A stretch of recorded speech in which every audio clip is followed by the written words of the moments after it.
College का पहला दिन था, सिर्फ इसलिए कि मैंने अपनी ऑनलाइन गर्लफ्रेंड को बता दिया कि घर की वो 2 सीटर गाड़ी असल में मेरे पापा की सवारी ढोने वाली मोपेड है।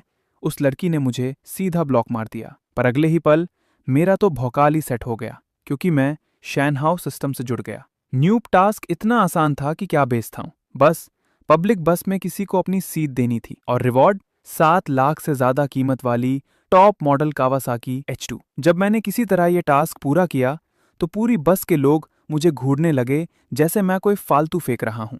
एक आंटी ने तो सबके सामने यहां तक कह दिया कि अगर वो गाड़ी सच में मेरी हुई तो वो अपने झोले में रखे डूरियन के छिलके खा लेगी। मैंने कोई सफाई नहीं दी, बस चुपचाप गाड़ी डिलीवर करने वाले ड्राइवर को फोन मिला दिया। कुछ ही सेकंड बाद बगल में चल रहे ट्रक का शीशा धीरे से नीचे हुआ और एक सफेद दस्ताने पहने हाथ ने सबके सामने मेरी तरफ हाथ हिलाया। पूरे बस में सन्नाटा छा गया और वो औरत जिसने अभी अभी एक मोपेड के चक्कर में मुझे ब्लॉक किया था, उसे तो ये पता भी नहीं था कि दोपहर में जिस H2 पर बैठकर वो फोटो खिंचाने वाली है, उसका असली मालिक सीधा उसके सामने आकर खड़ा होने वाला है। ये पूरा बवाल कुछ मिनट पहले शुरू हुआ था, जब मैं जियांगचन यूनिवर्सिटी जाने वाली बस में बैठा था। आज मेरा कॉलेज में पहला दिन था। मैं अपना बैकपैक टांगे खिड़की के पास वाली सीट पर बैठा था और मेरा मूड एकदम कड़क था। वजह बहुत सिंपल थी।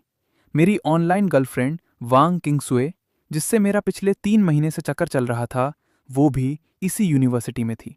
हम कभी असल में नहीं मिले थे, लेकिन फोटो और वीडियो कॉल बहुत बार हो चुके थे। आज सुबह ही उसने मुझसे वादा किया था कि वो मुझे कॉलेज के गेट पर पिक करने आएगी। मैंने अपना फोन निकाला, कैमरे के सामने एक किलर पोज मारा जिसमें मैं और बस की खिड़की दोनों दिख रहे थे, और उसे भेज दिया। बेबी, कॉलेज का पहला दिन, अपने हैंडसम बॉयफ्रेंड की फोटो देखो और याद से मुझे गेट पर पिक कर लेना। फोटो और वॉइस मैसेज भेजे अभी 3 सेकंड भी नहीं हुए थे कि उसका रिप्लाई आ गया। तुम्हारे घर में तो गाड़ी थी ना, फिर तुम बस से क्यों आ रहे हो? मैंने बिना कुछ सोचे समझे सीधा रिप्लाई कर दिया, अरे वो पुरानी मोपेड, मेरे पापा को उससे सवारियां ढोनी होती हैं। मैं साला उनका धंधा थोड़ी ना छीन लूंगा। उधर से कुछ सेकंड के लिए कोई मैसेज नहीं आया। फिर रिप्लाई आया, तुमने जो 2 सीटर गाड़ी बताई थी वो मोपेड थी? हाँ और क्या। जैसे ही मैंने ये मैसेज भेजा, एक लाल रंग का एरर स्क्रीन पर आ गया। मैं 2 सेकंड तक सुन्न रह गया। मैंने एक और मैसेज भेजा, फिर से वही लाल निशान। मुझे यकीन नहीं हुआ। मैंने तुरंत उसे कॉल लगाया, लेकिन उधर से सिर्फ एक ही रोबोटिक आवाज आई, आपके द्वारा डायल किया गया नंबर अभी व्यस्त है, कृपया बाद में कॉल करें। वी चैट से डिलीट, फोन से ब्लॉक। साला अब कोई गधा भी समझ जाएगा कि क्या हुआ है। मेरी जिंदगी का पहला ऑनलाइन प्यार, और मिलने से कुछ घंटे पहले ही किसी ने मुझे लात मार दी थी। मैं अपनी भेजी हुई फोटो को काफी देर तक घूरता रहा। मुझे समझ ही नहीं आ रहा था। मैं दिखने में बुरा नहीं हूं, मैंने उससे कोई झूठ भी नहीं बोला था। मेरे घर में एक 2 सीटर गाड़ी है, इस लाइन में गलत ही क्या था? मोपेड में भी तो 2 ही सीट होती है ना। क्या वो साला ये सोच रही थी कि मेरे पास कोई स्पोर्ट्स कार है? ये सोचते ही मेरा सारा दुख चिढ़ में बदल गया। अभी मैं अपना फोन वापस जेब में रखने ही वाला था कि मेरे दिमाग में एक तेज आवाज गूंजी, शैनहाउ सिस्टम बाइंड हो रहा है, बाइंडिंग सक्सेसफुल, न्यू टास्क दिया जा रहा है। मैं झटके से सीधा होकर बैठ गया। शैनहाउ सिस्टम? ये चीज तो सिर्फ नॉवल में होती है, ये मेरे साथ कैसे हो गया? इससे पहले कि मैं कुछ समझ पाता, मेरे दिमाग में टास्क की डिटेल आ गई। न्यूब टास्क, बस में किसी को अपनी सीट दें। टास्क रिवॉर्ड, एक top model Kawasaki H2। Fail होने पर सजा कुछ नहीं। मुझे लगा मैंने कुछ गलत सुन लिया है। साला एक सीट देने के लिए टॉप मॉडल कावासाकी H2, वो भी ऐसी वैसी नहीं जिसका नॉर्मल वर्जन ही 4 लाख का आता है और टॉप मॉडल 7 लाख के पार जाता है। वो खतरनाक सुपर बाइक। मेरे पापा वो मोपेड मेरे बचपन से चला रहे हैं। मैंने तो सपने में भी नहीं सोचा था कि मेरे पास कभी अपनी H2 होगी। मैंने तुरंत पूरी बस में नजर दौड़ाई, पर आज इस बस में सारे के सारे मेरी ही तरह कॉलेज जाने वाले लड़के लड़कियां भरे पड़े थे। किसी के पास बैग था तो कोई सूटकेस पकड़े खड़ा था, लेकिन कोई भी बूढ़ा या प्रेग्नेंट औरत वहां नहीं थी। 7 लाख के लिए मैं अब नखरे नहीं कर सकता था। मैंने धीरे से अपने बगल में खड़ी एक लड़की के सूटकेस को छुआ और एक अच्छी सी स्माइल देकर बोला, क्लासमेट, खड़े होकर थक गई होगी ना, ये लो मेरी सीट ले लो। उस लड़की ने पहले मुझे देखा, फिर सीट को। बैठने के बजाय उसने अपना सूटकेस और जोर से पकड़ लिया और 2 कदम पीछे खिसक गई। उसकी नजरों से लग रहा था जैसे साला मैं उसे कोई इंश्योरेंस बेचने वाला हूं। मैंने झेपते हुए अपना हाथ वापस खींच लिया। तभी बस अगले स्टॉप पर रुकी और एक पीठ पर टोकरी टांगे एक बूढ़ी दादी धीरे धीरे ऊपर चढ़ी। मेरी आंखें चमक उठीं। मैं तुरंत खड़ा हुआ। दादी, आप यहाँ बैठिए। मेरी बात पूरी भी नहीं हुई थी कि आगे बैठा एक लड़का झटके से खड़ा हुआ और उसने दादी को अपनी सीट पर बैठा दिया। मैं वहीं का वहीं सुन्न रह गया। साला, नॉर्मल दिनों में तो बस में सीट के लिए सब ऐसे लड़ते हैं जैसे जंग हो रही हो। आज सबको क्या हो गया है? मुझे अपनी सीट तक देने का मौका नहीं मिल रहा। वो लड़की जो मुझे खड़ा देख रही थी, उसने डरते डरते मुझसे पूछा, हेलो, क्या आपका स्टॉप आने वाला है? मैंने स्टॉपेज बोर्ड की तरफ देखा। जियांगचंग यूनिवर्सिटी अभी भी 6-7 स्टॉप दूर था, लेकिन बात यहाँ स्टॉप की नहीं थी। 7 लाख की H2 मेरा वेट कर रही थी। मैंने तुरंत सिर हिलाया। हाँ, बस आने ही वाला है। इतना बोलकर मैंने उसे सोचने का कोई मौका ही नहीं दिया।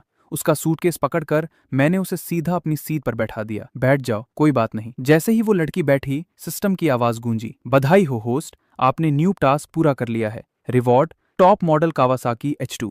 कृपया डिलीवरी लोकेशन सेट करें। मेरी धड़कनें तेज हो गईं। मैंने मन ही मन कहा, गाड़ी को अगले बस स्टॉप पर भेज दो। लोकेशन सेट सक्सेसफुल हो गया। 7 लाख की वो मॉन्स्टर बाइक अब सच में मेरी थी। मैं अभी खुशी से पागल ही हो रहा था कि तभी डूरियन पकड़े एक आंटी ने मुझे थम्स अप दिया। लड़के, बहुत बढ़िया। तुम दूसरों को सीट देने का सोच रहे थे। पक्का जियांगचन यूनिवर्सिटी के नए स्टूडेंट होगे। मैं कुछ जवाब देता उससे पहले ही वो अपने बेटे की तारीफें छाटने लगी। पहले तो उन्होंने लंबी सांस ली और बोली कि अगर उनका बेटा मिडिल स्कूल से भाग ना गया होता तो वो भी आज हमारी तरह कॉलेज में होता। मुझे लगा वो उदास हैं। मैं कुछ तसल्ली देने ही वाला था कि उन्होंने गियर बदल दिया। अच्छा ही हुआ वो जल्दी काम धंधे में लग गया। अब तो वो अपनी खुद की गाड़ी खरीद चुका है, वरना कॉलेज के बाद भी तुम लोगों की तरह धक्के ही खा रहा होता। मेरे चेहरे के एक्सप्रेशन ही बदल गए। साला, ये आंटी दुखी नहीं, फुल भौकाल मार रही थी। जब मैंने कोई जवाब नहीं दिया तो वो फिर बोली कि कॉलेज के बाद मैं उनके बेटे के रेस्टोरेंट में काम कर सकता हूँ, पगार अच्छी मिलेगी। मुझसे अब रहा नहीं गया। मैंने सीधा कह दिया, आंटी, जब आपके बेटे के पास गाड़ी है तो उसने आज आपको छोड़ क्यों नहीं दिया? पूरी बस में लोग हंस पड़े। आंटी का चेहरा उतर गया। वो हकलाते हुए बोली कि उसके बेटे के पास बाइक है, इसलिए उस पर मुझे बैठाना मुश्किल था। किसी ने पूछा कितने की है तो आंटी ने कॉलर टाइट करते हुए बोला, 30,000 की है, बहुत महंगी है। तभी आगे जाम लग गया और बस रुक गई। किसी की नजर बगल में खड़े एक छोटे ट्रक पर पड़ी, जिस पर मैट ब्लैक कलर की कावासाकी के हरे रंग की पट्टियों वाली एक खतरनाक हैवी बाइक बंधी थी। एक गाड़ी पहचानने वाले लड़के ने तुरंत कहा, उसे कहते हैं महंगी, टॉप मॉडल कावासाकी H2, कीमत 7 लाख के पार। पूरी बस में हलचल मच गई। लोग अपने फोन निकालकर उस ट्रक पर रखी H2 की फोटो खींचने लगे।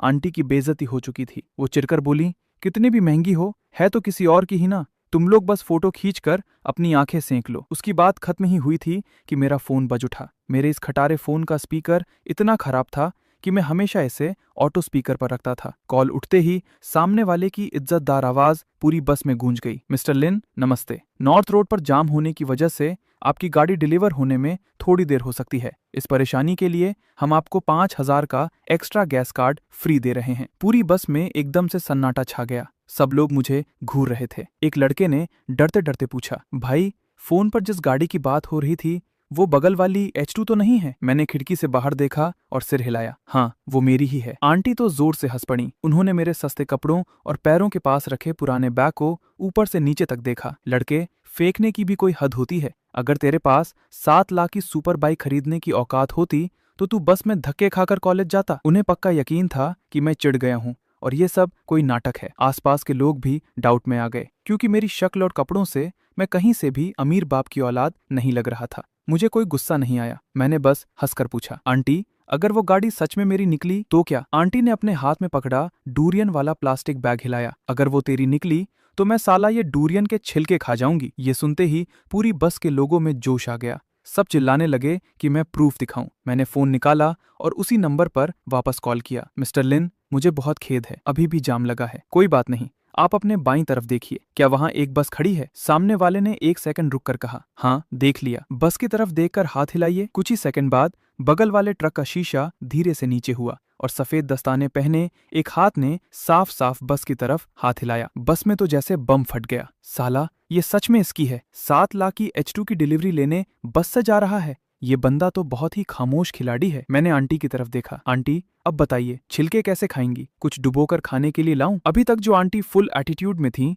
उनका चेहरा लाल पीलिया हो गया। उन्होंने आंखें बंद कर लीं और बहरी होने की एक्टिंग करने लगी। जैसे ही बस अगले स्टॉप पर रुकी, वो अपना डूरियन लेकर सबसे पहले भागी। साला, इतनी तेज तो कोई एथलीट भी नहीं भागता। मैं उन्हें सच में छिलके खिलाने का कोई इरादा नहीं रखता था। अगर उन छिलकों से उन्हें कुछ हो जाता तो कॉलेज के पहले दिन मैं यूनिवर्सिटी नहीं सीधा थाने पहुंचता। जब मैं बस से उतरा तो वो छोटा ट्रक भी सड़क किनारे रुक गया। वर्कर्स ने बहुत संभल कर H2 को नीचे उतारा, मुझे चाबी, गाड़ी के कागज, एक गिफ्ट बॉक्स और वो 5,000 वाला फ्यूल कार्ड सौंप दिया। चाबी मेरे हाथ में थी, पर मुझे अभी भी सब सपना लग रहा था। मैं गाड़ी के चारों तरफ घूमा, मैट ब्लैक बॉडी, उस पर चमकती हरे रंग की पट्टियां। गाड़ी का अगला हिस्सा इतना नुकीला था जैसे कोई खूंखार जानवर बस झपटने ही वाला हो। पहले मैं सिर्फ फोन की स्क्रीन पर दूसरों को ऐसी बाइक चलाते हुए देखता था, पर आज जब मैंने इसके ठंडे लोहे को छुआ तो मेरे चेहरे पर अपने आप एक बड़ी सी स्माइल आ गई। डिलीवरी वाले ने फिर से माफी मांगी कि जाम की वजह से देर हो गई। मैंने हाथ हिलाकर कहा, कोई बात नहीं। अरे भाई, कुछ मिनट तो दूर की बात है, अगर आधा घंटा भी लेट हो जाता ना तो भी मैं इस फ्री में मिली टॉप मॉडल H2 से कोई शिकायत नहीं करता। आसपास लोगों की भीड़ बढ़ रही थी। कोई पूछ रहा था कि क्या मैं किसी बहुत अमीर खानदान का लड़का हूं। मैंने किसी को कोई जवाब नहीं दिया। साला, 15 मिनट पहले मैं कॉलेज के खर्चे बचाने की जुगाड़ में था, अब अगर सच बोलूंगा तो कोई यकीन भी नहीं करेगा। सिस्टम ने मुझे कोई हवाई नंबर नहीं दिए थे, बल्कि ये खूंखार मशीनी जानवर सच में मेरे सामने खड़ा था। और सबसे बड़ी बात, मेरे फोन में जितने पैसे थे उससे मैं इसका पेट्रोल भी नहीं भरवा पाता। तो ये 5,000 का फ्यूल कार्ड एकदम सही टाइम पर मिला था। मैंने गिफ्ट बॉक्स खोला, बाइक से मैच करता हुआ हेलमेट पहना और गाड़ी पर बैठ गया। चाबी घुमाई और इंजन की भारी दहाड़ ने सबको हिलाकर रख दिया। रास्ते चलते लोग पलट पलट कर देखने लगे। जैसे ही मीटर चालू हुआ, मेरी सारी वो भड़ास निकल गई जो ब्लॉक होने की वजह से थी। वांग चिंचू को लगा था कि मेरे घर में सिर्फ एक मोपेड है, इसलिए उसने मुझे लात मार दी। लेकिन अब मेरे पास वो H2 है जिसके बारे में वो सोच भी नहीं सकती। मैंने रेस दी और सीधा जियांगचन यूनिवर्सिटी की तरफ निकल पड़ा। ईस्ट गेट पर पहुंचते ही मैं और मेरी बाइक सबकी नजरों में आ गए। जैसे ही लोगों ने बाइक और उसकी कीमत पहचानी, नए स्टूडेंट से लेकर सीनियर्स तक सबने फोन निकाल लिए। सिक्योरिटी गार्ड भी एकदम इज्जत से बात करने लगा। उसने मेरा एडमिशन लेटर मांगा और गाड़ी की एंट्री करने लगा। मैं अभी एंट्री फॉर्म भर ही रहा था कि पीछे एक 50 लाख की मर्सिडीज आकर रुकी। उसका मालिक वांग फैंग खिड़की से सिर निकालकर चिढ़ते हुए चिल्लाया, अबे ओए, आगे वाली खटारा मोटरसाइकिल थोड़ा जल्दी हटाएगा क्या? आसपास के सब लोग उसे ऐसे देख रहे थे जैसे वो कोई गधा हो, पर उस साले को कुछ समझ नहीं आया। वो लगातार हॉर्न बजाकर मुझे हटने के लिए बोलने लगा।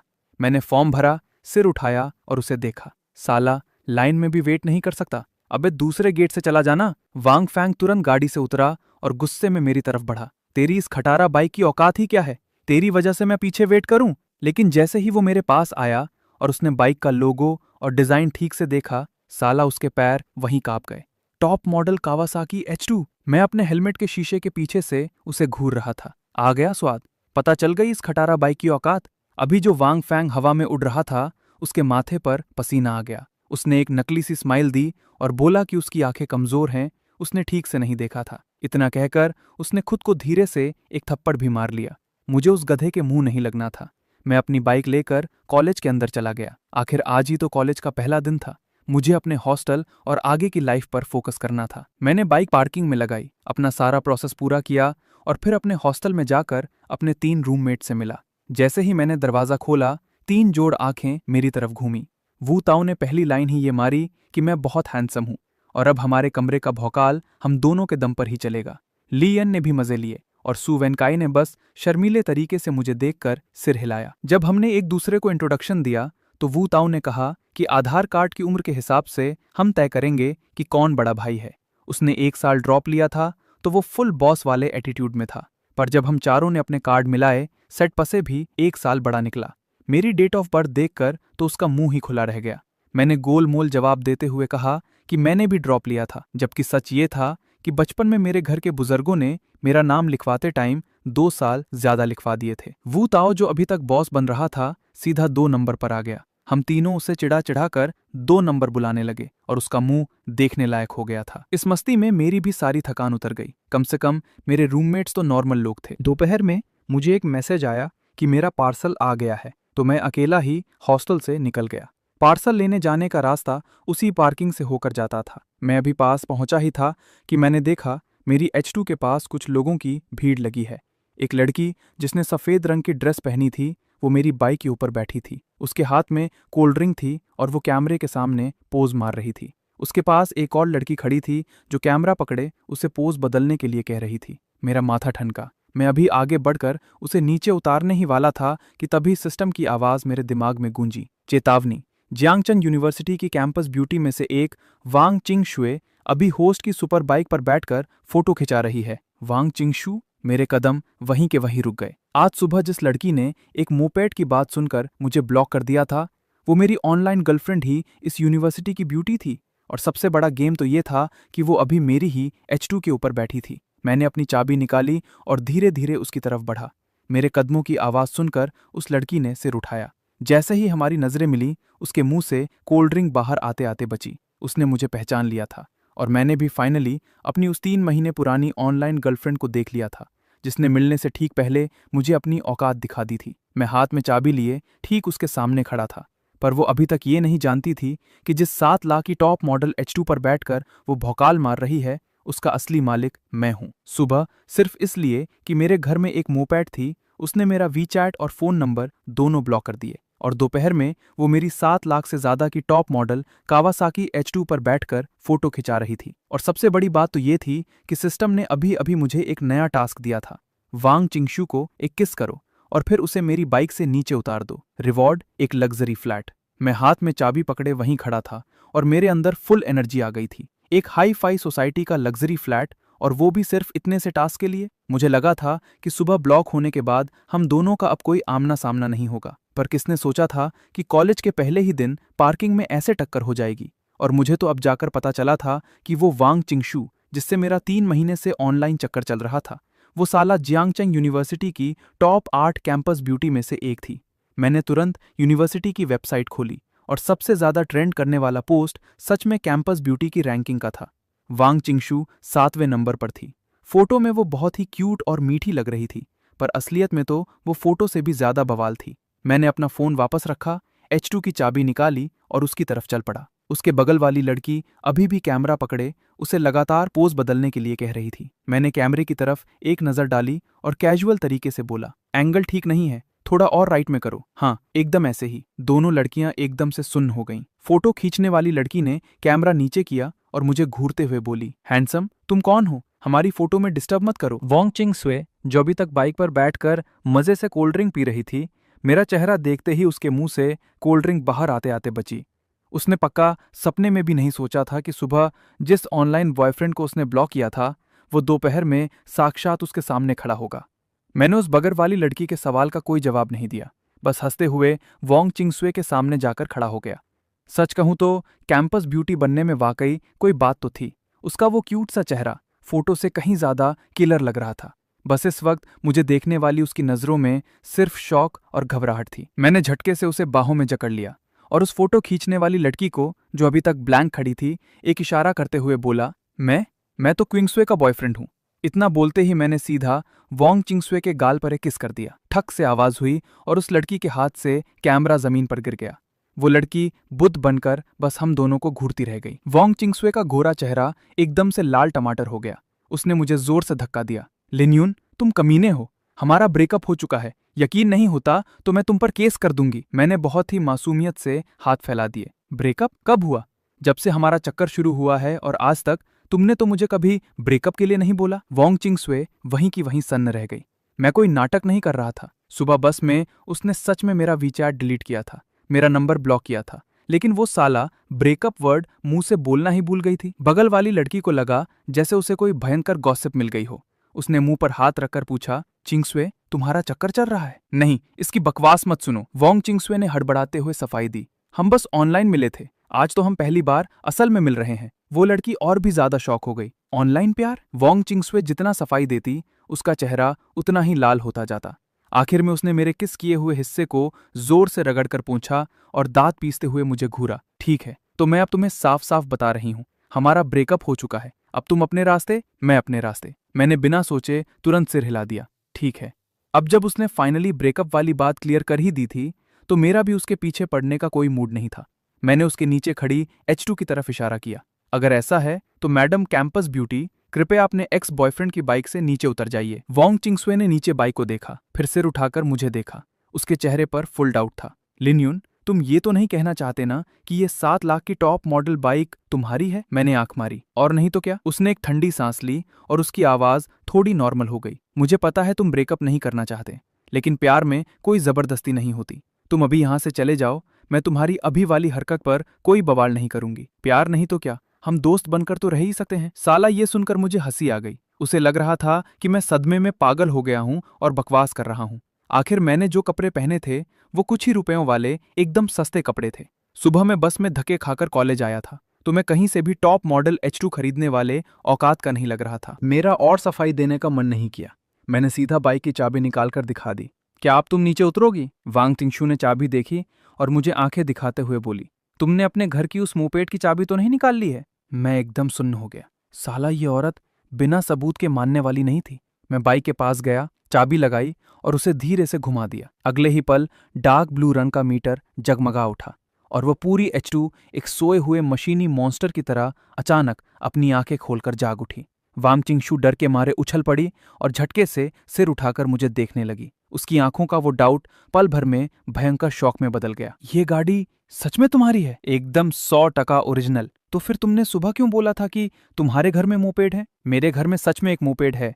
मेरे पापा आज भी उससे सवारियां ढोते हैं। मैंने जो भी बोला था एकदम सच बोला था, बस तुमने ही शुरू से सब गलत समझ लिया। मैंने चाबी वापस निकाली और एक किलर स्माइल देते हुए उसे घूरा। मिस वांग, तो क्या अब आप मेरी बाइक से नीचे उतर सकती हैं? इस बार वांग तिंगशू ने कोई बहस नहीं की।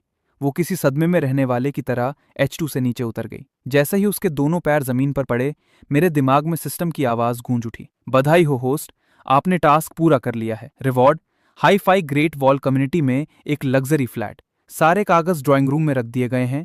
चाबियां ग्राउंड फ्लोर के सेफ में हैं। पासवर्ड होस्ट का बर्थडे है। साला लग्जरी फ्लैट मिल गया था। मेरे अंदर खुशी का वो बवंडर उठा कि मैं कुरियर लेने वाली बात भी भूल गया। मैं अपनी H2 पर बैठा, रेस घुमाई और सीधा ग्रेट वॉल कम्युनिटी की तरफ निकल पड़ा। जाने से पहले मैंने पलट कर देखा। वांग चिंगशू और उसकी दोस्त अभी भी वहीं पत्थर की तरह खड़ी थीं। साफ दिख रहा था कि अभी जो भौकाल मचा था वो उससे बाहर ही नहीं आ पाई थीं। मैं उन्हें कुछ समझाने के लिए नहीं रुका। सुबह साला उसने एक मोपेड के चक्कर में मुझे डिलीट मारा था और दोपहर में मेरी H2 पर बैठकर मुझे ही भिखारी समझ रही थी। अब जब सच सबके सामने आ ही गया था तो वो क्या सोचती है, इससे मुझे कोई घंटा फर्क नहीं पड़ता। ग्रेट वॉल कम्युनिटी जियांगचन यूनिवर्सिटी के पास ही थी। मैंने सिस्टम की दी हुई लोकेशन से सोसाइटी में एंट्री मारी और अपना बर्थडे डालकर ग्राउंड फ्लोर का सेफ खोल लिया। घर की चाबियां सच में वहीं चुपचाप पड़ी थीं। ड्राइंग रूम में घर के सारे कागज रखे हुए थे और नाम वाले कॉलम में साफ साफ लिन युन लिखा था। इसी पल मुझे पक्का यकीन हो गया कि सिस्टम का दिया हुआ ये दूसरा रिवॉर्ड भी अब कोई सपना नहीं बल्कि मेरी असली प्रॉपर्टी बन चुका था। सुबह तक तो साला मैं बस में धक्के खाकर कॉलेज आने वाला एक नॉर्मल लड़का था जो अपने खर्चे बचाने की जुगत में लगा था। और अब ना सिर्फ मेरे पास टॉप मॉडल H2 थी, बल्कि कॉलेज के पास एक हाई फाई सोसाइटी में अपना लग्जरी फ्लैट भी था। ये सब इतनी जल्दी बदला था कि मुझे खुद ये सब नकली सा लग रहा था। मैंने चाबी जेब में रखी। मैं उस फ्लैट में ज्यादा नहीं रुका। पहले मैं वापस यूनिवर्सिटी गया, अपना कुरियर उठाया और सीधा हॉस्टल लौट आया। मुझे देखते ही वू ताओ रोने जैसी शक्ल बनाकर मेरे पास आ गया। बॉस, तुम फाइनली आ गए। उसने अपना फोन मेरी तरफ बढ़ाया। प्रोफेसर ने अभी ग्रुप में मैसेज डाला है, सब लड़कों को जाकर पूरी क्लास की मिलिट्री ट्रेनिंग वाली यूनिफॉर्म लानी पड़ेगी। वू ताओ ने आज रात हॉस्टल वालों की पार्टी का प्लान बनाया था जो अब कैंसिल हो गया था। मैंने अपना पार्सल टेबल के नीचे रखा और कैजुअल अंदाज में बोला, दारू पार्टी तो कभी भी हो जाएगी, ज्यादा से ज्यादा मिलिट्री ट्रेनिंग खत्म होने के बाद कर लेंगे। ली यन ने वू ताओ के कंधे पर हाथ रखा और उसे तसल्ली दी। भाई, इंग्लिश डिपार्टमेंट में 90% तो लड़कियां हैं। रोज क्लास में घुसते ही लड़कियां दिखेंगी। साला पूरी क्लास में लड़कों के पसीने की बदबू सूंघने से तो लाख गुना अच्छा है। ये सुनते ही वू ताओ में जान आ गई। उसने खुद मान लिया कि उसने अपनी कजन बहन से सुना था कि इंग्लिश डिपार्टमेंट में बहुत लड़कियां होती हैं, इसीलिए साले ने बिना सोचे यहां एडमिशन ले लिया था। एक्स-यू वेनकाई ने तुरंत सफाई दी कि उसके नंबर कम रह गए थे, इसलिए उसने बाद में कुछ भी भर दिया था और यहां आ फंसा। तीनों ने अपनी कहानी सुना दी, फिर एक साथ मुझे घूरने लगे। बॉस, तुमने इंग्लिश डिपार्टमेंट क्यों चुना? मैंने अपना गला साफ किया और एकदम शरीफों वाला पोज मारते हुए बोला, अरे सिर्फ अपने पैशन की वजह से। मिडिल स्कूल से ही मुझे इंग्लिश से बहुत प्यार है। वो तीनों मुझे शक की नजर से देख रहे थे। मैंने बिना पलक झपकाए कॉन्फिडेंस से सिर हिलाया और साथ ही चुपके से अपने फोन की स्क्रीन बंद कर दी ताकि उन्हें वो सुनहरे बालों वाली विदेशी मेम ना दिख जाए जिसकी रील मैं अभी देख रहा था। थोड़ी देर बाद प्रोफेसर का फिर मैसेज आया, इंग्लिश क्लास 2 के हम सिर्फ 7 लड़कों को पूरी क्लास की यूनिफॉर्म लानी थी। वू ताओ और लियन तो ऐसे उछल पड़े जैसे साला किसी लड़की ने डेट पर बुला लिया हो। एक अपने बाल सेट करने लगा और दूसरा शीशे के सामने खड़े होकर कपड़े बदलने लगा। वू ताओ ने तो हेयर स्प्रे निकालकर अपने बालों पर कई बार छिड़क भी लिया। मैं ये सब देखकर अपना सिर पीटने लगा। अबे बस यूनिफॉर्म के कुछ डिब्बे ही तो उठाने जा रहे हैं, कोई देखेगा तो साला सोचेगा कि तुम लोग लड़की देखने जा रहे हो। वू ताओ ने शीशे में देखकर आंख मारी। बॉस, तुम ये सब नहीं समझोगे। फर्स्ट इंप्रेशन बहुत तगड़ा होना चाहिए। अपनी क्लास में इतनी सारी लड़कियां हैं, आज पहली बार मिलेंगे तो साला एकदम किलर लुक तो होना ही चाहिए। लियन ने भी ज्ञानियों की तरह सिर हिलाया। सु वेनकाई अपने नॉर्मल कपड़ों को देखने लगा। वो भी साला कंफ्यूज था कि वो भी कपड़े बदले या नहीं। मैंने उन पागलों को इग्नोर मारा और अपनी टेबल पर बैठकर अपना लाया हुआ पार्सल खोलने लगा। तभी मेरा फोन धीरे से वाइब्रेट हुआ। वी चैट पर किसी की फ्रेंड रिक्वेस्ट आई थी। नाम था शुए चिंगचिंग। मैसेज में बस इतना लिखा था, वापस ऐड कर लो ना, मुझे तुमसे कुछ पूछना है। मैं उस जानी पहचानी डीपी को घूरता रहा। मेरे अंदर 1% का भी डाउट नहीं था। सुबह इसी ने साला मुझे खुद डिलीट मारा था और अब जब इसे पता चल गया कि वो H2 मेरी है तो फिर से चिपकना चाहती है। क्या इसे लगता है कि मैं लीन यून बिना सेल्फ रिस्पेक्ट का कोई फालतू कुत्ता हूं? मैंने सीधा रिजेक्ट का बटन दबाया और उसे उठाकर ब्लैकलिस्ट में डाल दिया। साला उसकी रिक्वेस्ट आने से लेकर मेरे रिजेक्ट करने तक में पूरे 3 सेकंड भी नहीं लगे होंगे। मैं जानबूझकर कोई एटीट्यूड नहीं दिखा रहा था और ना ही मैं उससे कोई बदला लेना चाहता था। बस बात इतनी थी कि सुबह जब उसे लगा कि मैं कोई रईस बाप की औलाद नहीं हूं तो उसने मेरी एक सफाई भी नहीं सुनी और सीधा मुझे ब्लॉक मार दिया। अब जब अपनी आंखों से देख लिया कि H2 मेरी है तो अचानक से साला फ्रेंड रिक्वेस्ट भेज दी। ये जो अचानक से उसका रंग बदला था ना, यही सब कुछ बता रहा था। अगर मैं सिर्फ इसलिए पिघल जाता क्योंकि वो कैंपस ब्यूटी है या हॉट दिखती है और ऐसा नाटक करता कि सुबह कुछ हुआ ही नहीं था, तो साला मैं खुद अपनी नजरों में गिर जाता। लियन ने मुझे ऐसा करते देख लिया और खुजली मिटाते हुए पूछा कि ये शुए चिंगचिंग कौन है। मैंने अपना फोन जेब में डाला और एकदम शांत आवाज में बोला, अरे कोई फालतू इंसान है बस। ऑनलाइन प्यार का किस्सा खत्म, मतलब साला खत्म। शुरू शुरू में जब ब्लॉक हुआ था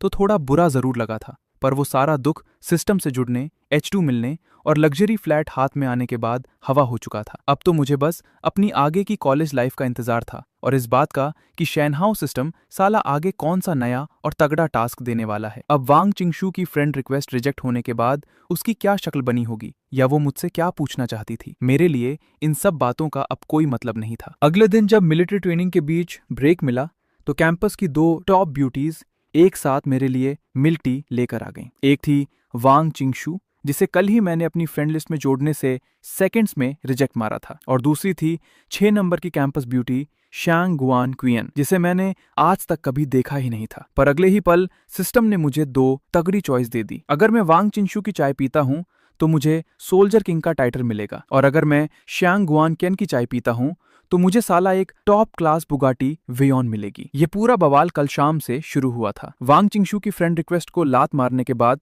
मैं अपने 3 रूममेट्स के साथ पूरी क्लास की मिलिट्री ट्रेनिंग वाली यूनिफॉर्म लेने गया था। इंग्लिश क्लास 2 में हम साले कुल 7 लड़के थे और काउंसलर ने सभी लड़कों को कपड़े उठाने के लिए बुलाया था। पर जब हम वहां पहुंचे तो साला बाकी 3 लड़कों का कोई नामो निशानी नहीं था। दरवाजे पर 6 बड़े कार्टन रखे थे तो हम चारों ने एक एक उठा लिया और बचे हुए 2 बक्से उन लेट लतीफ कमीनों के लिए छोड़ दिए। जब हम पसीने से तरबतर होकर क्लासरूम में पहुंचे तो देखा कि वो तीनों कमीने पहले से ही वहां लड़कियों के झुंड में बैठकर मजे से बतिया रहे थे। उनमें से एक साला, जिसका नाम वांग यी था, बड़ी सी स्माइल के साथ लड़कियों से उनका वीचैट मांग रहा था। वू ताई का तो ये देखकर खून ही खौल गया। काउंसलर ने साला सारे लड़कों को यूनिफॉर्म लाने को कहा था ना, तुम तीनों कमीने यहाँ क्या कर रहे हो? वांग यी ने बिना सिर उठाए ही फुल एटीट्यूड में बोला, कुछ ही बक्से तो थे, तुम चारों ले तो आए, क्या दिक्कत है? मैंने अपना बक्सा नीचे रखा और सीधा उसके सामने जाकर खड़ा हो गया। नीचे अभी भी 2 बक्से पड़े हैं, तुम लोग खुद तय कर लो कि साला उन्हें कौन लेने जाएगा। अपना भौकाल खराब होते देख वांग यी टेबल ठोककर खड़ा हो गया। कुछ फालतू बक्से भी नहीं उठाए जाते, साले तुम लोग मर्द हो या नहीं? मैंने सीधा उसका कॉलर पकड़ा और उसे गत्ते के बक्सों के पास खींच लिया। आजा कमीने, अब तू मुझे अकेला 2 बक्से उठाकर दिखा। वांग यी अभी मुझे कोई गाली देने ही वाला था कि काउंसलर अपनी हाई हील्स खटखटाते हुए क्लास में आ गई। पूरी बात पता चलने के बाद उसने गुस्से में वांग यी और उन दोनों को तुरंत नीचे जाकर बक्से लाने का ऑर्डर दे दिया। उन तीनों को दुम दबाकर वहां से भागना पड़ा, पर जाने से पहले वो साले मुझे घूर कर गए। जैसे ही मैं पीछे वाली सीट पर बैठा, एक लड़की ने मुझे बड़ी हैरानी और खुशी से देखा। अरे तुम भी इंग्लिश क्लास 2 में हो? मैंने तुरंत उसे पहचान लिया। ये वही लड़की थी जिसने कल बस में मेरी सीट पर बैठकर मेरा सिस्टम टास्क पूरा करवाया था। उसका नाम लिन चिंगयुए था। उसका चेहरा एकदम मासूम और नेचुरल था। कोई शक नहीं कि वांग यी साला अभी उसी के पीछे पड़ा था। हमने थोड़ी बातचीत की, तभी वांग यी और उसके दोनों चमचे बक्से लेकर वापस आ गए। काउंसलर ने सबको यूनिफॉर्म बांटी और कुछ जरूरी बातें बताई। जैसे ही वो बाहर गई, वांग यी ने तुरंत हमारा रास्ता रोक लिया। पर इससे पहले कि वो साला अपनी कोई औकात दिखाता, वू ताई ने उसे ऐसा धक्का दिया कि वो मुंह के बल गिरते गिरते बचा। जब वांग यी ने देखा कि हम 4 हैं, तो वो दांत पीसते हुए चुपचाप किनारे हट गया। अगले दिन मिलिट्री ट्रेनिंग पूरे जोरों पर शुरू हो गई। दूसरे ग्राउंड पर सूरज आग उगल रहा था। हम सिर्फ 10 मिनट खड़े रहे होंगे, लेकिन क्लास में बहुत से लोगों की कमर और पैरों में दर्द होने लगा था। पर किसी की साला रिलैक्स होने की हिम्मत नहीं थी, क्योंकि अगर एक का भी पोस्चर बिगड़ा तो पूरी क्लास को एक्स्ट्रा टाइम तक खड़ा रखा जाता। बड़ी मुश्किल से जब रेस्ट की सीटी बजी, तो ग्राउंड में मौजूद हर इंसान उस उबलती हुई जमीन पर ढेर हो गया। मैं और मेरे तीनों रूममेट्स पानी लाना भूल गए थे। हमारा गला साला ऐसा सूख रहा था जैसे धुआं निकल रहा हो। वांग यी एकदम बेशरम होकर लिन चिंगयुए के पास गया और उसकी बोतल से पानी मांगने लगा। लिन चिंगयुए साला उसे घास भी नहीं डालना चाहती थी। उसने सबके सामने अपनी बोतल का बचा हुआ सारा पानी एक घूंट में गटक लिया और बोली, सॉरी, खत्म हो गया। मुझसे और वू टाओ से हंसे बिना नहीं रहा गया। वांग यी गुस्से से पागल हो गया और पलटकर हमारा मजाक उड़ाने लगा। सालो, तुम्हारे पास भी तो पीने को पानी नहीं है। ये सुनते ही हमारी हंसी गायब हो गई। ठीक उसी वक्त एक सीनियर लड़की बर्फ वाला पानी लेकर ग्राउंड में आई और अपने बॉयफ्रेंड को देने लगी। आसपास के सभी लड़कों की आंखें साला लाल हो गईं। वू ताओ जमीन पर लेटे लेटे रोने लगा। अच्छा है साला, हम चारों की कोई गर्लफ्रेंड नहीं है, हम एक साथ सिंगल मरेंगे। उसके इतना कहते ही ग्राउंड के किनारे पर एक जानी पहचानी परछाई दिखी। सफेद रंग की ड्रेस, एकदम मीठा सा चेहरा और हाथ में एक ठंडी मिल्क टी। किसी ने तुरंत पहचान लिया कि वो कैंपस ब्यूटी लिस्ट की नंबर 7 वांग चिंगशू थी। पूरा ग्राउंड एकदम से पागल हो गया। हर कोई साला यही सोच रहा था कि आखिर ये ब्यूटी किसके लिए चाय लेकर आई है। वांग यी उसे अपनी तरफ आता देख फुल एक्साइटमेंट में अपने कपड़े ठीक करने लगा। वो साला लगातार मुझे ही देख रही है, पक्का वो मेरे ही पास आ रही है। उसके दोनों रूममेट्स भी उसे चने के झाड़ पर चढ़ाने लगे। कहने लगे कि ब्यूटी पक्का उसके भौकाल से इम्प्रेस हो गई है। वू ताओ का तो ये सब सुनकर मुंह ही खुला रह गया। साले, तुम लोगों को इतनी बकवास करते हुए शर्म नहीं आती? आसपास की लड़कियां जोर से हंस पड़ी। एक ने तो शीशा निकालकर वांग यी से पूछ लिया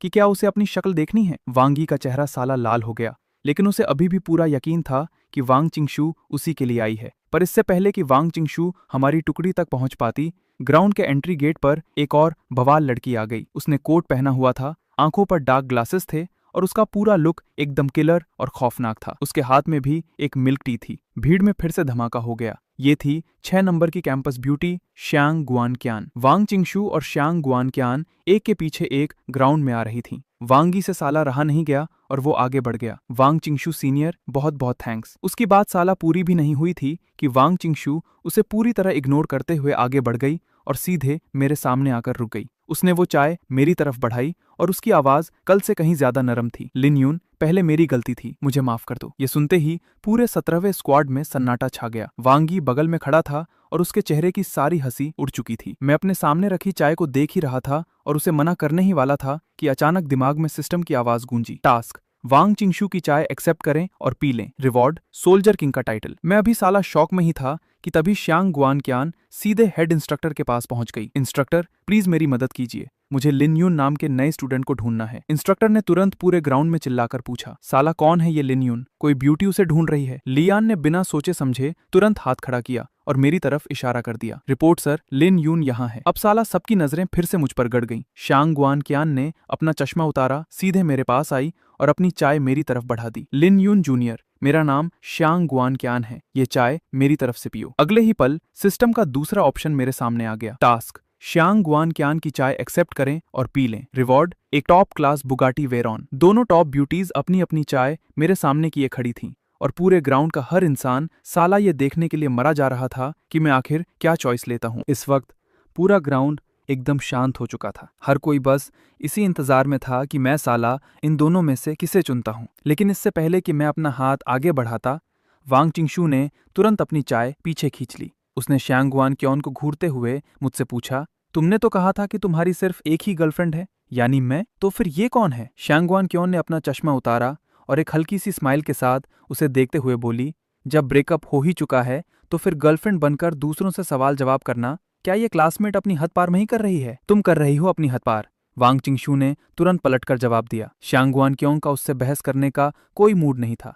उसने बस अपने हाथ की चाय हिलाई। लिन यून जूनियर, ये चाय मेरी तरफ से पियो। मिलिट्री ट्रेनिंग खत्म होने के बाद मैं तुम्हें पास ही कहीं खाना खिलाने ले चलूंगी। वांगी साला वहीं बगल में खड़ा था और उसका चेहरा ऐसा हो गया था जैसे उसने कोई मक्खी निगल ली हो। अभी थोड़ी देर पहले तक उसे लग रहा था कि दोनों कैंपस ब्यूटीज उसी के लिए आई हैं, लेकिन वांग चिंगशू साला उसे इग्नोर करके आगे बढ़ गई और शांगवान क्यों भी मुझे ही ढूंढ रही थी। मैंने आसपास चल रही बकवास पर कोई ध्यान नहीं दिया और सबसे पहले सोल्जर किंग टाइटल की डिटेल चेक करने लगा। इसे इक्विप करने के बाद मुझे एक टॉप लेवल सोल्जर किंग की सारी ताकत मिल जाएगी, जिसमें फिजिकल स्ट्रेंथ, फाइटिंग और गन्स चलाने की पूरी नॉलेज शामिल है। ये देखते ही मेरी धड़कन साला तेज हो गई। बुगाटी वेरॉन की कीमत करोड़ों में है और सोल्जर किंग टाइटल मुझे सीधे सीधे एक सुपर सोल्जर की सारी ताकत दे सकता है। साला दोनों में से किसी एक को भी छोड़ना बहुत बड़ा नुकसान होगा। मुझे खड़ा देखकर जब कोई रिएक्शन नहीं मिला तो वांग चिंगशू ने अपनी चाय फिर से मेरी तरफ बढ़ा दी। शांगवान क्योन भी पीछे हटने वालों में से नहीं थी। उसने भी सीधा अपनी चाय मेरे चेहरे के सामने कर दी। मैंने दोनों टास्क को घूर रहा था, तभी मुझे अचानक समझ में आया कि सिस्टम की डिमांड बहुत सिंपल है, बस चाय लेनी है और पीनी है और रिवॉर्ड मिल जाएगा। सिस्टम ने साला कहीं भी ये नहीं कहा था कि ये दोनों टास्क एक दूसरे के खिलाफ हैं, और ना ही ऐसा कोई रूल था कि मैं सिर्फ एक ही टास्क पूरा कर सकता हूँ। जब बात ऐसी है तो साला चॉइस तो बच्चे करते हैं, असली मर्द तो सब कुछ लेता है। मैंने सीधे अपने दोनों हाथ आगे बढ़ा दिए। मुझे दोनों चाहिए। वांग चिंगशू और शांगवान क्योन दोनों एक साथ सन्न रह गईं। मैंने दोनों के हाथों से चाय ली और दोनों में से एक एक घूंट पी लिया। पूरे ग्राउंड में साला सन्नाटा छा गया। दूसरे लड़के अगर इन दो टॉप ब्यूटीज के सामने होते तो साला ये सोचने में ही पागल हो जाते कि किसे चुने, और मैंने सबके सामने दोनों की चाय एक साथ लपक ली थी। अगले ही पल सिस्टम की आवाज लगातार गूंजने लगी। बधाई हो होस्ट, आपने वांग चिंगशू की चाय एक्सेप्ट कर ली है। आपको सोल्जर किंग टाइटल मिल गया है। आप इसे कभी भी इक्विप कर सकते हैं। बधाई हो होस्ट, आपने शांगवान क्योन की चाय एक्सेप्ट कर ली है। आपको एक बुगाटी वेयॉन मिल गई है। कृपया डिलीवरी लोकेशन सेट करें। मेरे हाथों में दोनों चाय थीं और अब मुझे पक्का यकीन हो गया था कि मेरा अंदाजा एकदम सही था। जब तक टास्क की शर्तें एक दूसरे से टकराती नहीं हैं, मैं साला दोनों टास्क एक साथ पूरे करके दोनों रिवॉर्ड ले सकता हूँ। शंगवान चियान ने मुझे अपनी चाय पीते देखा तो उसके चेहरे पर एक गजब की स्माइल आ गई। गुड बॉय, मैं तुम्हारी ट्रेनिंग खत्म होने का वेट करूंगी। इतना बोलकर उसने अपना चश्मा वापस पहना और मुड़कर ग्राउंड से चली गई। वांग चिंगशू ने अपनी माफी तो पूरी कर ली थी, लेकिन जब उसने देखा कि मैंने शांगवान क्यान की चाय भी ले ली है तो वो चिढ़कर फुफकारती हुई दूसरी तरफ से निकल गई। उन दोनों के जाते ही वू ताओ सीधा मेरे पैरों पर गिर पड़ा। बॉस, लड़कियां पटाने का तुम्हारा क्या सीक्रेट है? मुझे भी सिखाओ यार। ली यान को भी होश आया और उसने साला मेरी दूसरी टांग पकड़ ली। मैं तो पैदा होने के बाद से ही सिंगल हूं बॉस, तुम्हें मुझे अपना चेला बनाना ही पड़ेगा। मैंने परेशान होकर उन पागलों को देखा। वांग चिंगशू से मैं कल ही पहली बार मिला था और शांगवान क्यान को तो साला आज से पहले मैंने कभी देखा भी नहीं था। मुझे क्या पता वो दोनों मेरे पास क्यों आई थीं। उन दोनों को साला रत्ती भर यकीन नहीं हुआ।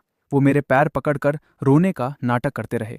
मैंने अपने पैर 2 बार झटके पर वो साले हटे नहीं, तो मैंने मन ही मन में सोल्जर किंग टाइटल को इक्विप करने का ऑप्शन चुन लिया। उसी पल मेरे दिमाग में नॉलेज का एक पूरा बवंडर आ गया। फाइटिंग, गन्स और न जाने कौन कौन सी तकनीकें। ऐसा लग रहा था जैसे मैंने साला इन सब की सालों तक प्रैक्टिस की हो। उसी के साथ एक भयानक ताकत मेरी पूरी बॉडी और नसों में दौड़ गई। मिलिट्री ट्रेनिंग की वजह से जो थकान थी वो 1 सेकंड में गायब हो गई।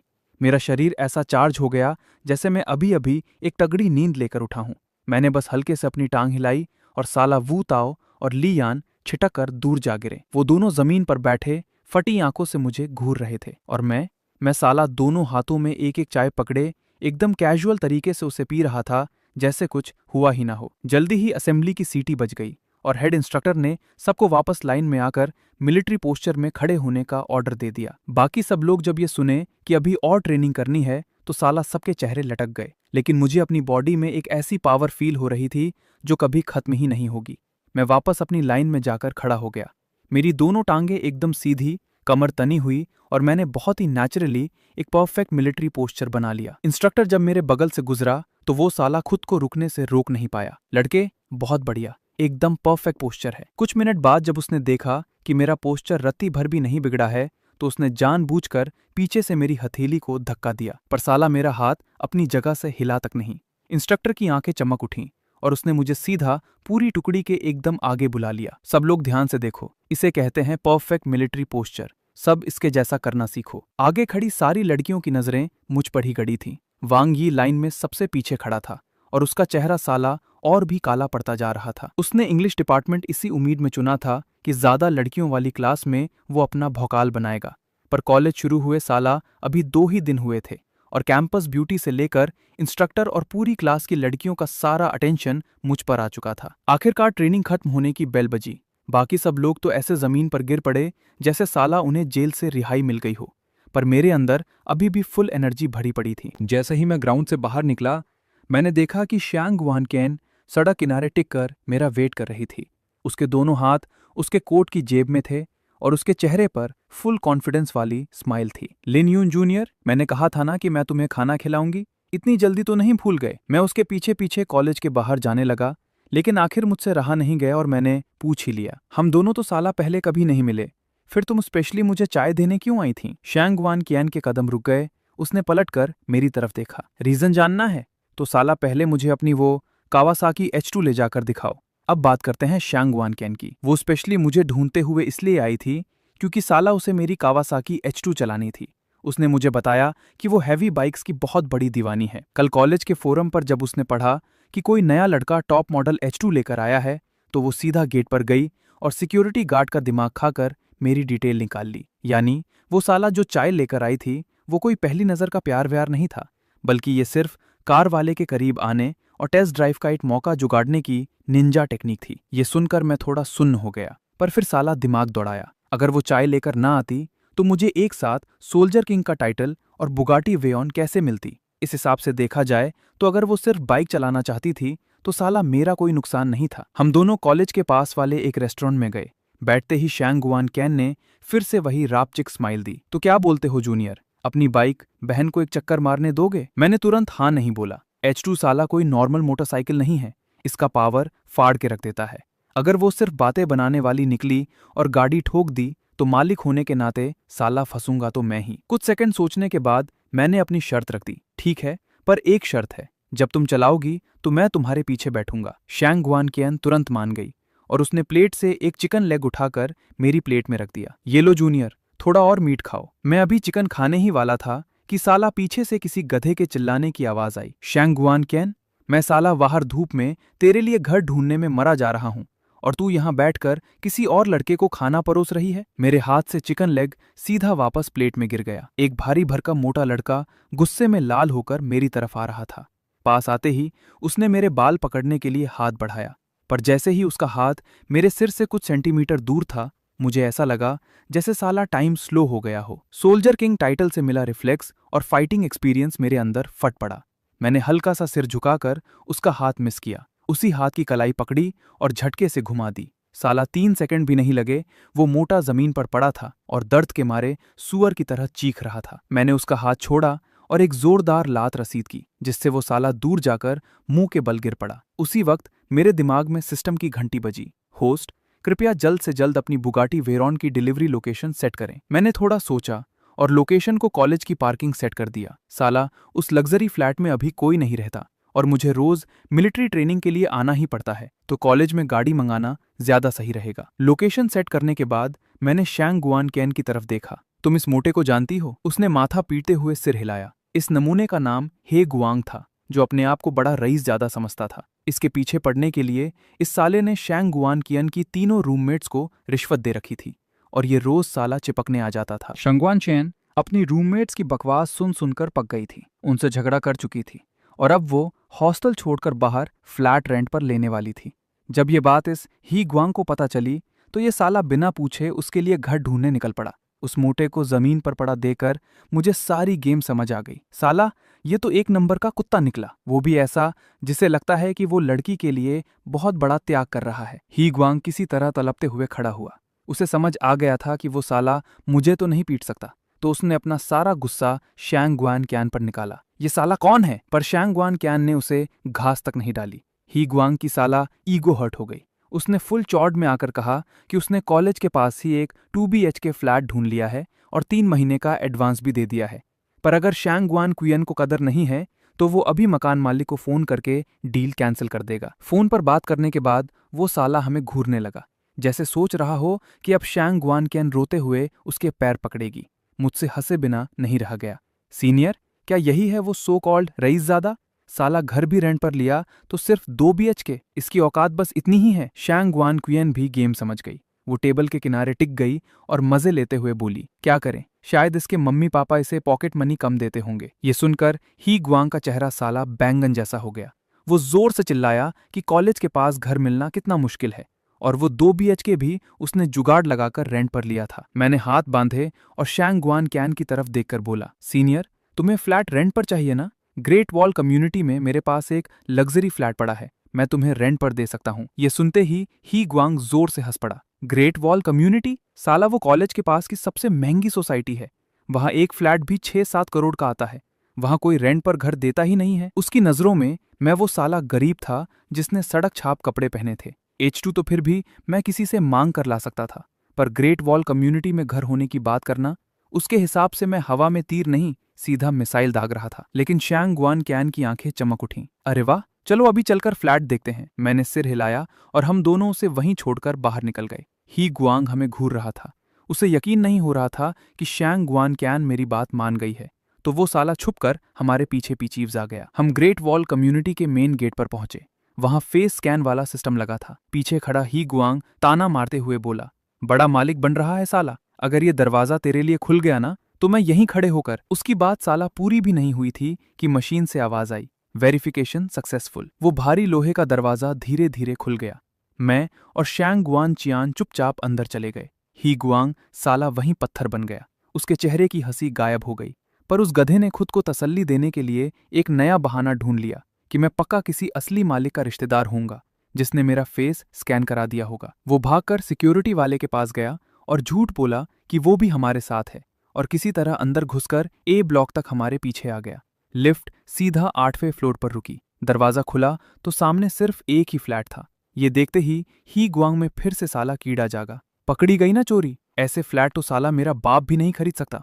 अब तू पक्का यही बोलेगा कि चाबी भूल गया है ना? मैंने साला कोई जवाब नहीं दिया, बस अपनी जेब से चाबी निकाली। चाबियों के खनकने की आवाज सुनते ही गुआंग की हंसी एक बार फिर से उसके मुंह में ही सूख गई। मैंने साला उसके सामने दरवाजा खोला और शैंग गुआंग क्यान को अंदर जाने दिया। ही गुआंग भी अंदर घुसने की कोशिश कर रहा था, पर मैंने हाथ बढ़ाया और साला दरवाजा उसके मुंह पर इतनी जोर से बंद किया कि बाहर सिर्फ गूंज बची। अंदर आते ही शैंग गुआन कीन छत पर लगी स्टारी स्काईलाइट्स को देखकर पागल हो गई। वो पूरे हॉल में घूमी। उसकी आंखों में जो चमक थी वो छुप नहीं पा रही थी, पर अचानक उसका चेहरा लटक गया और वो सिर हिलाते हुए बोली, छोड़ो जूनियर, इतना महंगा फ्लैट में साला रेंट पर नहीं ले सकती। मैं सोफे पर बैठा और कैजुअल तरीके से हाथ हिलाते हुए बोला, अरे फ्लैट वैसे भी खाली ही पड़ा है, तुम जो मर्जी दे देना, बस नाम के लिए। थोड़ी बहुत बहस के बाद हमने तय किया कि रेंट सिर्फ 5,000 महीने का होगा। मैंने चाबी उछालकर शैंग गुआन कीन की तरफ फेंकी। वो चाबी सीने से लगाए उन तारों वाली लाइट्स के नीचे खड़ी थी और अभी तक शॉक में थी। और बाहर खड़े उस मोटे हे गुआंग को तो साला अभी तक ये पता भी नहीं था कि उसका वो मेहनत से जुगाड़ा हुआ 2 BHK मेरे एक लग्जरी फ्लैट के सामने साला कचरा बन चुका था।